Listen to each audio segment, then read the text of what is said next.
Hello guys and welcome back to Tactic Tutorial. In today's video, I would like to show to you guys how to change WhatsApp language on mobile. So as you can see right now, we're currently in WhatsApp. And what we're going to do is we're going to click on the three dots over here on the top right and select the option settings as you can see here.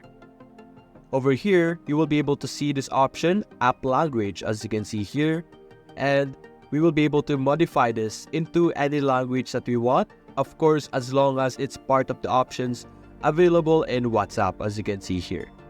These are the different languages that you could set your language or your WhatsApp information and language to be used for all of the content such as the system information and partially all of the text that you're going to read from you and towards you, or like messages being sent to you. So that's basically it guys. If you enjoyed this video, consider leaving a like and subscribe. Thanks for watching.